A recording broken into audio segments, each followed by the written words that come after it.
ஜெய் சாய்ராம். நான் உங்கள் சாய்ராம் ஜி, வண்டலூர் வழித்துணை பாபா கூட்டு பிரார்த்தனை கோபுரத்திலிருந்து பிரார்த்தனையினுடைய மகிமை, அதை பற்றிய ஒரு விளக்கத்தை கூற கடமைப்பட்டிருக்கிறேன். ஏனென்று சொன்னால், கடந்த 20 ஆண்டுகளாக கூட்டு பிரார்த்தனையை செய்து அதையே என்னுடைய வாழ்நாள் வேலையாகவும் பணியாகவும் புனிதமான ஒரு காரியமாகவும் நினைத்து கொண்டு அதை செய்து கொண்டு வருகிறேன். அதிலே இருக்கிற மேலான விஷயங்களை அநேக அன்பர்கள் நண்பர்கள் இடத்திலே இருந்து தெரிந்து கொண்ட அந்த அறிவை, அந்த ஞானத்தை, அந்த விளக்கத்தை உங்களோடு நான் பகிர்ந்து கொள்வதற்கு கடமைப்பட்டிருக்கிறேன். பிரார்த்தனை என்று சொன்னாலே ஒருவர் பலருக்காகவும் பலர் ஒருவருக்காகவும் செய்வதுதான் என்பது அனைவரும் அறிந்த ஒன்று. தெய்வமே எங்கள் மனம் ஒரு நிலைப்பட்டு மங்களகரமான நன்னெறி பாதையிலே தொடர்ந்து செயலாற்ற ஊக்கத்தை அருள வேண்டுகிறோம். பகவானே, எங்களுக்கு அடிக்கடி நன்மைகளை கொடுத்து கொண்டிரு என்று ரிக்வேதம் சொல்லுகிறது. பிரார்த்தனையின் போது எதை வேண்டுகிறீர்களோ அதை நீங்கள் பெறுவீர்கள். வேண்டியது கிடைத்து விட்டதாகவே நம்புங்கள், அதை கண்டிப்பாக பெறுவீர்கள் என்று சொல்லுகிறார் இயேசு பிரான். இப்படி நாம் செய்யும் பிரார்த்தனைகளை பலிக்குமா பலிக்காதா என்ற கேள்விக்கே இடமின்றி அருளாளர்களும் மகான்களும் தங்கள் தெய்வீக வாசகங்களை அருள் முத்திரை குத்தி சொல்லி இருக்கிறார்.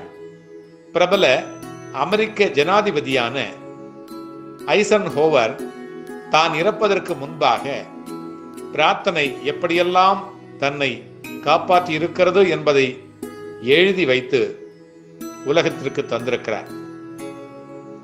இளமையில் 14ஆம் வயதில் ஒரு நாள் அவர் கீழே விழ அவரது முழங்காலில் அடிபட்டது.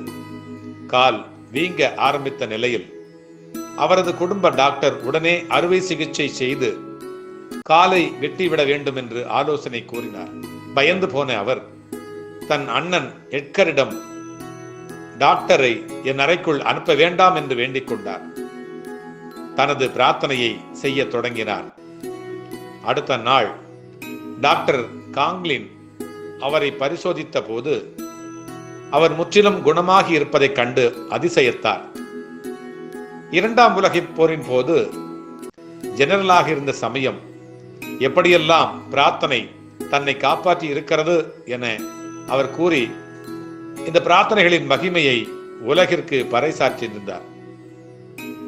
அதுபோல அரவிந்தர் கூறும் பிரார்த்தனை கூட மிகவும் மேலான ஒன்றாக இருக்கிறது. மகரிஷி அரவிந்தர் பாண்டிச்சேரியிலே உலக நலனுக்காக தவம் புரிந்தவர்.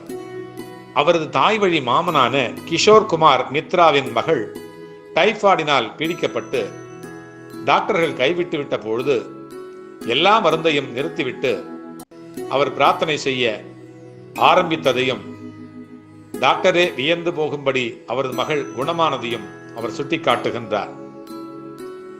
அவர் பிரார்த்தனை பற்றி கூறுகையிலே, பிரார்த்தனை பற்றி தீர்க்கமான விதிமுறைகள் ஒன்றும் இல்லை, சில பலிக்கும் என்றும் சில பலிப்பதில்லை என்றும் கூறி உலகின் எதிர் சிந்தனை கொண்ட கோடிக்கணக்கான மக்கள் வாழ்க்கையிலே எல்லா பிரார்த்தனைகளையும் பலிக்க செய்ய வேண்டும் என்று கடவுளை எதிர்பார்க்க கூடாது என்றும், அப்படி நடந்தால் உலகம் என்ன பாடுபட்டு மோசமாகிவிடும் என்பதையும் சுட்டி காட்டுகின்றார்.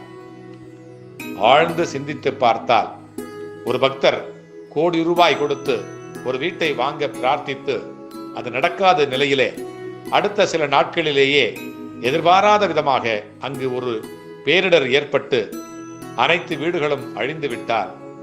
அவர் தனது பிரார்த்தனையை நல்ல வேளையாக கடவுள் நமக்கு நிறைவேற்றி தரவில்லை என்பதை எண்ணி ஆனந்த கண்ணீர் விடுவார். காலம் கடந்த கற்பனைக்கும் அப்பாற்பட்ட மகாசக்தி எதை எப்போது யாருக்கு எப்படி தர வேண்டும் என்பது தெரியும் அல்லவா? இறைவனின் கருணை பற்றி ரமண மகரிஷி சொல்லுகிறார். சுயநலமற்ற உலக நலன் கருதும் பிரார்த்தனை மேலானது. அடுத்து, உலகியல் வாழ்க்கையிலே பெற விரும்பும் பதவி உயர்வு, செல்வ வளம், திருமணம், குழந்தை பேறு, வியாதிகள் நீங்கி உடல் ஆரோக்கியம் பெறுதல் போன்றவை மகாசக்தியின் அருளால் வேண்டுபவரின் நம்பிக்கை, ஆழ்ந்த ஈடுபாடு ஆகியவற்றின் அடிப்படையிலே நிறைவேறும் என்பதிலும் சந்தேகமே இல்லை. சிரத்தையுடன் பொறுமையும் தேவை என்பார்கள் அருளாளர்கள். பகவான் ரமணத்திலே ஒரு பக்தர், இறைவன் கருணை எனக்கு இருக்கிறதா என்று கேட்டபொழுது அவர் கழுத்து வரை கருணை வெள்ளத்தில் மூழ்கி இருந்து கொண்டு, இப்படி கேட்கலாமா நீங்கள் என்று பதில் கூறினார். எனக்கு மட்டும் இறைவனின் கருணை இருப்பது தெரியவில்லையே ஏன் என்று ஒரு பக்தர் கேட்டபொழுது, பாத்திரத்தை கவிழ்த்து வைத்துக் கொண்டிருக்கிறீர்களே, நிமிர்த்தி வையுங்கள், கருணை மழையை நீங்கள் பிடிக்கலாம் என்றார் ரமண மகரிஷி. பாத்திரத்தை நிமிர்த்து வைப்பதும், பாத்திரத்தின் அளவை நிர்ணயித்துக் கொள்வதும், அதை இடைவிடாமல் பிடிப்பதோ சில வினாடிகள் மட்டும் பிடிப்பதோ நம் கையில் அல்லவா இருக்கிறது என்பதை அவர் நளினமாக சுட்டிக்காட்டிய விதம் பிரமிப்புக்கு உரியது. காந்திஜியினுடைய பிரார்த்தனை அனுபவங்கள் மிகவும் மேலான ஒன்றாக இருப்பதை நாம் காண்கிறோம். மகாத்மா காந்திஜி, நம்மிடத்திலே சிறிதளவு நம்பிக்கை இருக்குமாயின் நம்மை சுற்றி எங்கும் கடவுளையும் அவரது கருணையையும் நாம் காண்போம் என்று சொன்னார். வாழ்க்கையில் நான் செய்த குறிப்பிடத்தகுந்த காரியம் ஏதாவது இருந்தால் அதை நான் பகுத்தறிவால் தூண்டப்பட்டு செய்யவே இல்லை, என்னுடைய உள் உணர்வினால் தூண்டப்பட்டே செய்தேன். அந்த உள் உணர்வை கடவுள் என்றே கூறுவேன் என்றார் மகாத்மா காந்தி. அவர் வாழ்விலே நிகழ்ந்த ஆயிரக்கணக்கான நிகழ்ச்சிகள் பிரார்த்தனை தந்த பலன்களை. எடுத்துக்காட்டாக ஒரு நிகழ்ச்சியை மட்டுமே அவர் கூறியபடி அப்படியே நாம் அதை பார்க்கலாம். 1930 நிகழ்ந்த தண்டி உப்பு சத்தியாகிரகத்தை எடுத்துக் கொள்ளுங்கள். உப்பு சட்டத்தை மீறுவதால் என்ன பயன் ஏற்படும் என்பது பற்றி எனக்கு எதுவுமே அப்பொழுது தெரியாது. பண்டித மோதிலால்ஜியும் மற்ற நண்பர்களும் கோபமடைந்தார்கள். நான் என்ன செய்ய போகிறேன் என்பதை அவர்களால் அறிந்து கொள்ள முடியவில்லை. அவர்களுக்கு என்னாலும் எதுவும் கூற முடியவில்லை. ஏனென்றால் எனக்கே அது பற்றி எதுவும் தெரியாது. எனினும் அந்த எண்ணமானது என் மனத்திலே மின்னல் போல தோன்றி தோன்றி மறைந்து கொண்டே இருந்தது. பின்னர் உப்பு சத்தியாகிரகம் 1 கோடியிலிருந்து மற்றொரு கோடி வரை தேசம் முழுவதையுமே உலுக்கி விட்டது என்பது உங்களுக்கு தெரியும். பிரார்த்தனையின் பலனை விஞ்ஞானிகளில் ஏராளமானோர் சுட்டிக்காட்டுகின்றார்கள். அவர்களுள் குறிப்பிடத்தகுந்த ஒருவர் நோபல் பரிசு பெற்ற விஞ்ஞானி அலெக்சி காரல் ஆவார். பிரபல சர்ஜனும் உயிரியல் நிபுணருமான அவர் வியாதியினால் பீடிக்கப்பட்ட நோயாளிகளை ஏற்றிச் சென்ற ரயிலில் டாக்டராக உடனே சென்றிருந்தார். காசநோய் கொண்டிருந்த மேரி என்னும் நோயாளி பிழைக்கவே மாட்டார் என்று கையை விரித்துவிட்ட சமயம் லூர்துவிலிருந்து நோய் குணமாகி திரும்பி வருவதை கண்ட அவர் மிகுந்த ஆச்சரியமுற்றார். பிரார்த்தனையின் வலிமையை பற்றி ஆராய ஆரம்பித்தார். அவர் பிரார்த்தனை குறித்து தான் கண்டுபிடித்த முடிவுகளை ஒரு கட்டுரையாக உலகிற்கு வழங்கினார். அதில் உள்ள இரகசியங்களை இன்று வரை உலகமே போற்றுகின்றது. அதில் சில முக்கிய பகுதிகளை இங்கே பார்ப்போம்.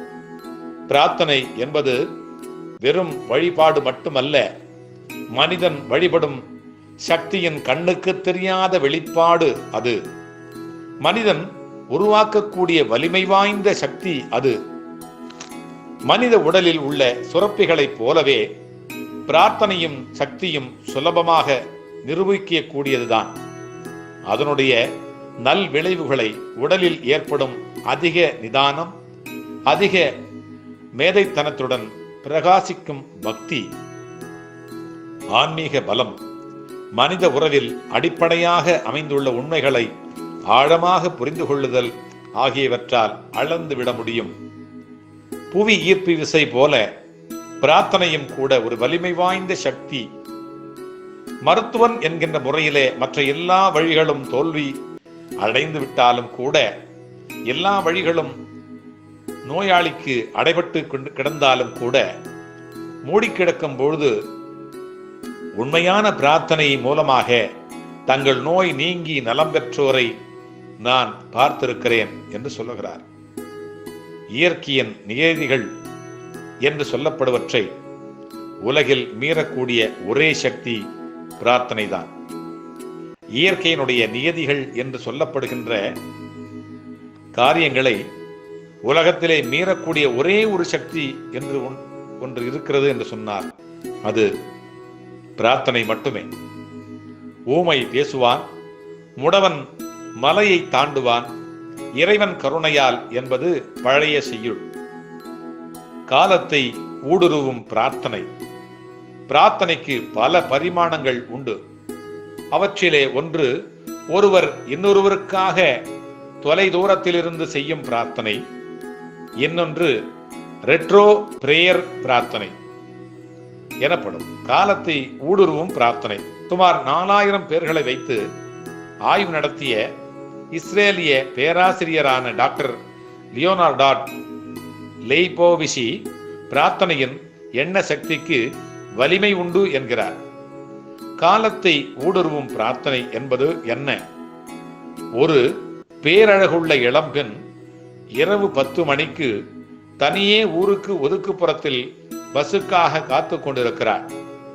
அப்பொழுது அங்கு குடித்து விட்டு வரும் ஒரு கூட்டம் தீய எண்ணத்தோடு அவளை நெருங்கி வருகிறது.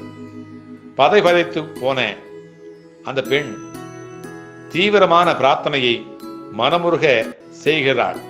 அப்பொழுது ஒரு நிமிடத்தில் வேகமாக எங்கிருந்தோ வந்த ஒரு தனியார் பஸ் ஒன்று அவள் அருகிலே நின்று விவரத்தை விசாரித்து அவள் போகும் ஊருக்கு ஏற்றி செல்லுகிறது.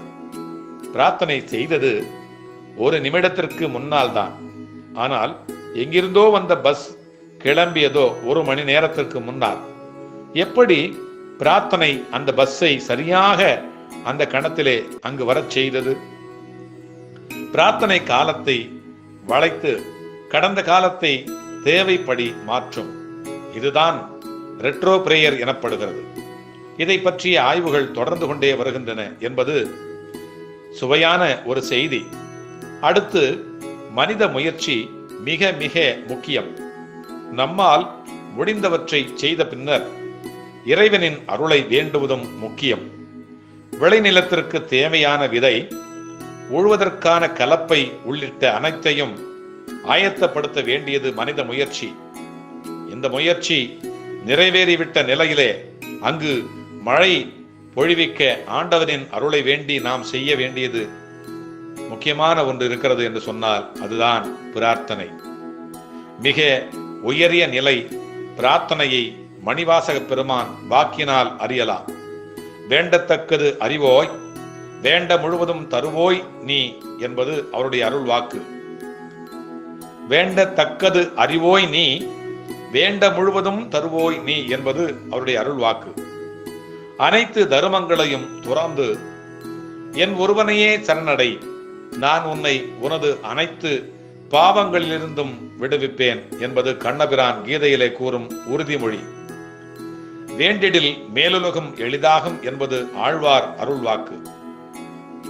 அறிவால் அறிந்து உன் இருதாள் இறைஞ்சும் அடியார் இடைஞ்சல் களைவோனே என்ற அருணகிரிநாதரின் வாக்கிற்கு இணங்க இறை சக்தியை அறிவால் அறிந்து தெளிந்து பிரார்த்தனைகளின் மூலம் அவன் அருள் வேண்டி இறைஞ்சுவோமாக.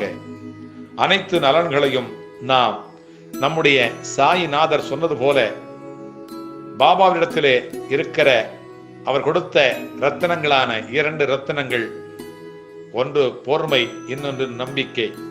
இவைகளை வைத்துக்கொண்டு நம்முடைய வாழ்க்கையிலே பீடு நடை போட்டு பிரார்த்தனைகளை செய்து, அதிலும் கூட்டு பிரார்த்தனைகளை செய்து, கூட்டாக வாழ்ந்து கூடி வாழ்ந்து பேரின்பம் எய்தி பகவான் சர்க்குரு சாயிநாதர் வழியிலே, அவர் காட்டிய நெறியிலே வழித்துணை சாயப்பானுடைய அருளோடு நாம் வாழ்வெல்லாம் நல்ல விதமாக வெற்றிகரமாக வாழ பிரார்த்தனைகளை தொடர்ச்சியாக மேற்கொள்வோம்.